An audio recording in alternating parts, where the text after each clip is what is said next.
Okay, good day. This is dual enrollment pre-calculus. I am Mr. McCulley, and this is lesson number 7 for complex numbers. Let's get right to it. Today we're going to be talking about the imaginary unit I, and we're going to write some complex numbers in standard form. We're going to add, subtract, multiply, and divide complex numbers, and we're going to use complex conjugates to write the quotient of a complex number in standard form, and then we're going to find complex solutions of quadratic equations. So what is the complex number, or at least the complex unit, and talking about imaginary numbers? Well, we say that the square root of 9 is 3, and the reason that we say that is because we know that 3 times 3 equals 9, or 3 squared is equal to 9, one of those two. So what happens when we get the square root of -9? Now you know from algebra 2 that the square root of a negative number is imaginary, but you cannot take the square root of a negative number and get a real number solution. Now the reason that is because of this. Let's just say, as a for instance, we could say that this thing is equal to a. And so by this same logic that we have here, that a times that a would have to equal -9. But let's say, let's assume a be a negative number. Well, we know that negative times a negative is a positive. And if I said let a be a positive number, we know that positive times a positive is still positive. So there is no negative number when you multiply it by itself that will give you -9, and no positive number that when you multiply it by itself will give you -9. And obviously 0 times 0 also will not give you -9. So we have a little bit of a problem here in the real number system. So someone invented a unit to be the placeholder for the square root of -1, and they called it I, the imaginary unit. Now, the square root of any -1, we are going to replace with I if they ask for all solution or complex solutions. And from that, what we can do is we can start deducing some other values of this imaginary unit, and all the rest of mathematics still holds true, even though we have created this new value. And again, we don't know what it is, we're just calling it I, and that's the square root of -1. And so by the logic from the last page, I squared should be -1. I to the third, well, let's see.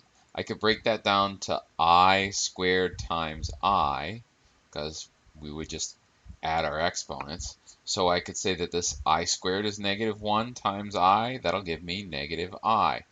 And if I say I to the fourth, well, what's that? Well, by the same logic that we used in the one above, we can say that this is I squared times I squared. 2 plus 2 gives me the 4.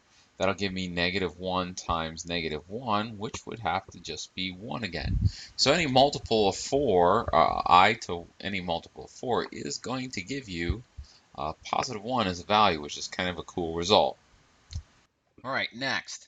The standard form of a complex number is going to be the form a plus bi, where a is the real part and the bi is the imaginary part. So if we're asked to add, subtract, or multiply two complex numbers, we're going to add, subtract, and multiply them in a similar manner to what we would do if we're working with polynomials with unlike terms. So in the first case of addition, a plus bi plus c plus di, a and c are both real, so they're like terms, we can add those. bi plus di are both imaginary values, so we can collect those like terms. And just as a quick example as we go through these, if I were to go 4 minus 3i and say we're going to add that to 2 plus 2i.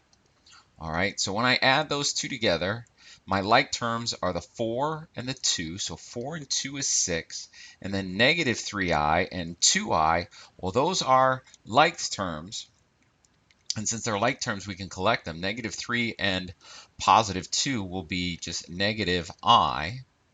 And then when we do a subtraction, we do the same thing. But remember, because we're subtracting an expression, we have to distribute the negative to both terms.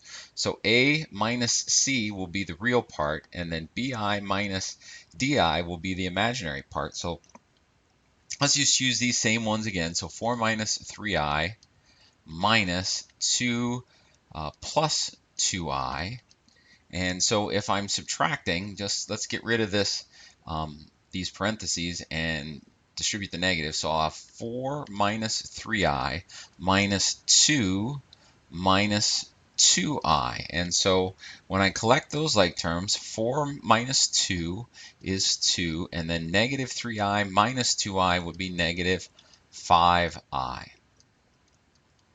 And so we'll have those two values there. All right, so multiplication. Multiplication, we are going to multiply as if we are multiplying two binomials, which means we're going to multiply the first two values, and then the last two values, and then the inner two values, and then those last two values right there. And so if I go 4 minus 3I times 2 plus 2I, well, 4 times 2 is going to be 8. And then 4 times 2I is going to be 8I. And then negative 3I times 2 will be negative 3I. Oops, I almost made a mistake there. First one ever. All right, so 4 times 2 is 8. 4 times 2I is 8I. Negative 3I times 2 will be negative 6I. And then negative times a positive is a negative.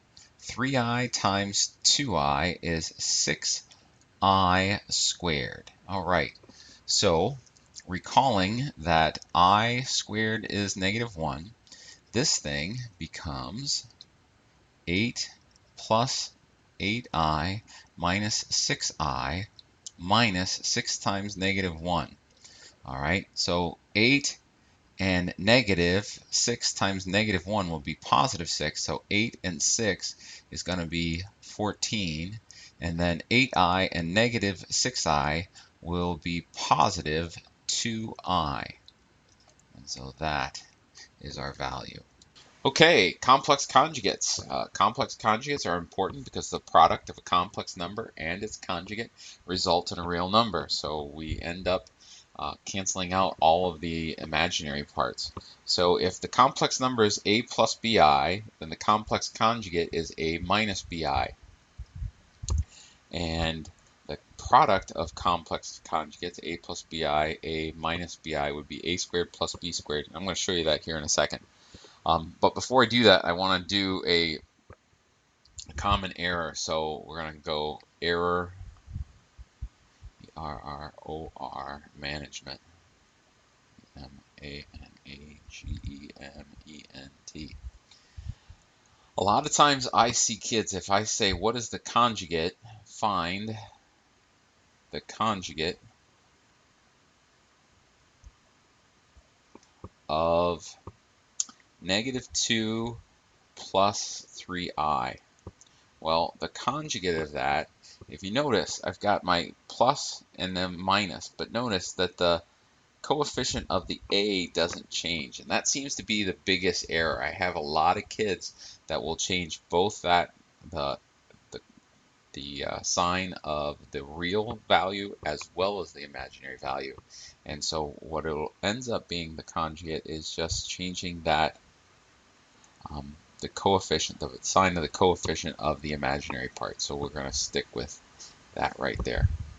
So let's do the product of two conjugates. Let's use the ones that we have here. So I've got negative 2 plus 3i, and we have negative 2 minus 3i. These are conjugates, and we're going to multiply them together just like we did on the last page. So negative 2 times negative 2 is going to give me 4. Negative 2 times negative 3i, well, that's going to give me positive 6i. 3i times negative 2 is going to give me negative 6i again. So I've got positive 6i, negative 6i. Positive times a negative is a negative. 3 times 3 is 9. I times I is I squared. And again, just showing the power of these complex conjugates, positive 6i and negative 6i, those cancel out. And we remember from the last page that I squared is negative 1, so negative 1 times negative 9 is going to give me 4 plus 9. That's going to give me a final number of 13.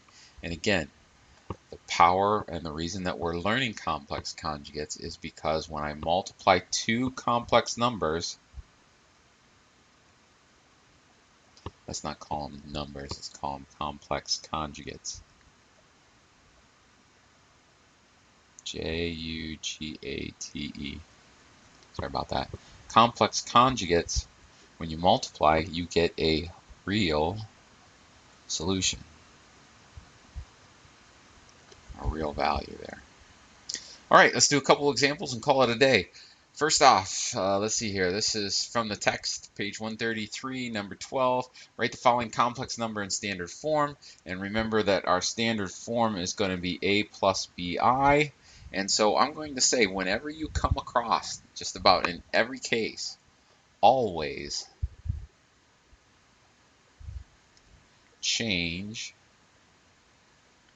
the negative under the radical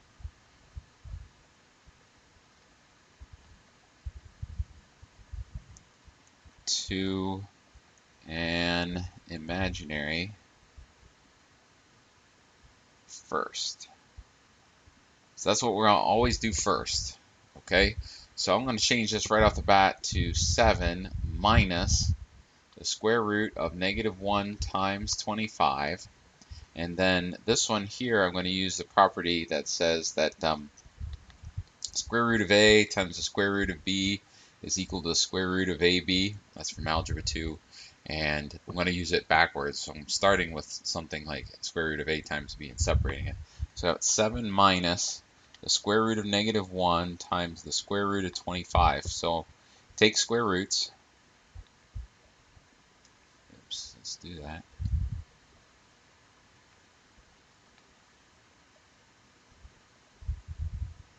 And we know that the square root of negative 1 is I, and the square root of 25, 25 is a perfect square, so we're going to change that to 5, and then rewrite. That'll give me 7 minus 5i, and that is in a plus bi form. All right, next, let's see what else we got here. In this example here, it says, please write the following quotient in standard form. So we're trying to write it in a plus bi form. And unfortunately, because the I is in the denominator, we can't just separate this thing. And so the way that we're going to write it in standard form is we are going to rationalize, A-T-I-O-N-A-L-I-Z-E. And in this context, rationalizing the denominator means changing it from a complex number to a real number. And we're going to do that by multiplying by a funky one that is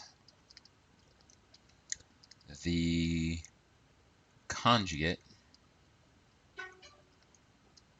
of the denominator.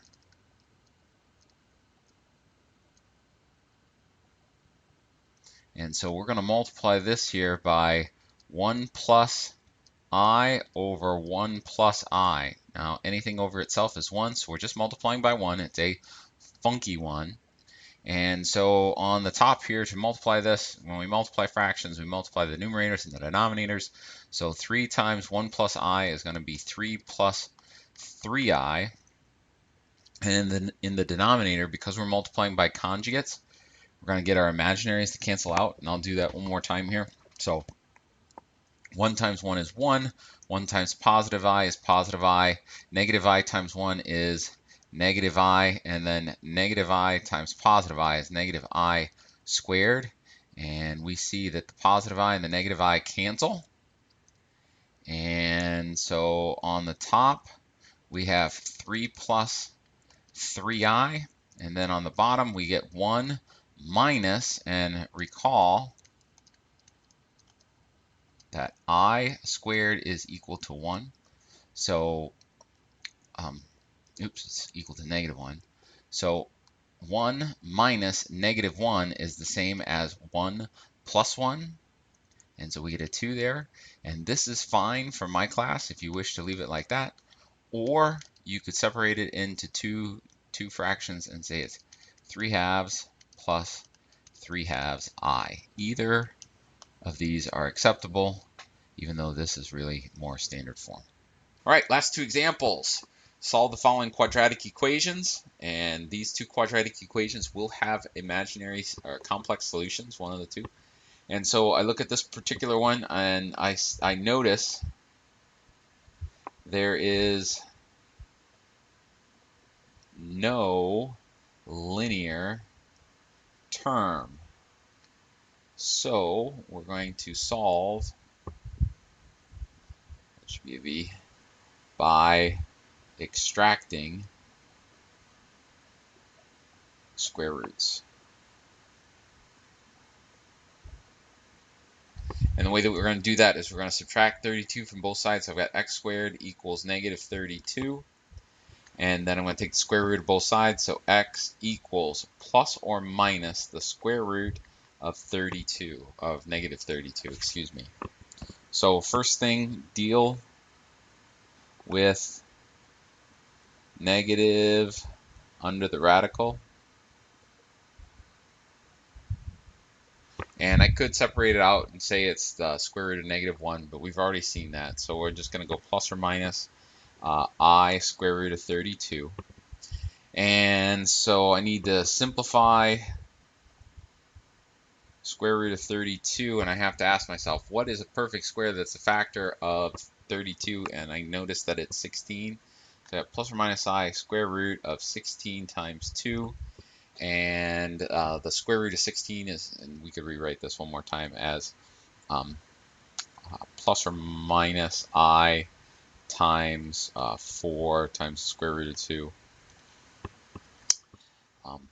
But I'm going to rewrite it so that my leading value comes first and say that my final answer is plus or minus 4I square root of 2.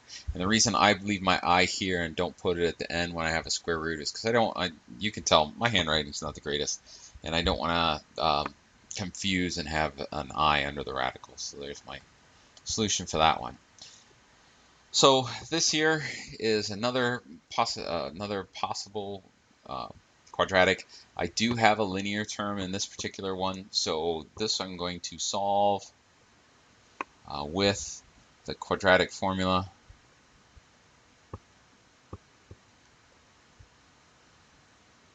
And I guess I'm skipping a step. When I look at solve a quadratic that has a leading coefficient of 1, I'm going to try and factor it. And so I would say, what are two factors of 10 that add up to 6? And so 1 and 10 don't. 2 and 5 don't, so obviously I can't factor this thing, so I'm going to use the quadratic formula. I'm going to go x equals, it'll be -6 plus or minus the square root of 6 squared minus 4 times 1 times 10 all over 2 times 1. And let's see here, so I'll get -6 plus or minus the square root 6 squared is 36 minus 4 times 10, which is 40. So 36 minus 40 is -4. That's all over 2. And we're going to simplify here. And I remember that the square root of 4 is 2. The square root of -1 is going to be I. So I get -6 plus or minus 2I all over 2. And this is a good time for us to discuss, can this be reduced? Well, I see three terms. I see -6, I see 2I, and I see 2. All of these terms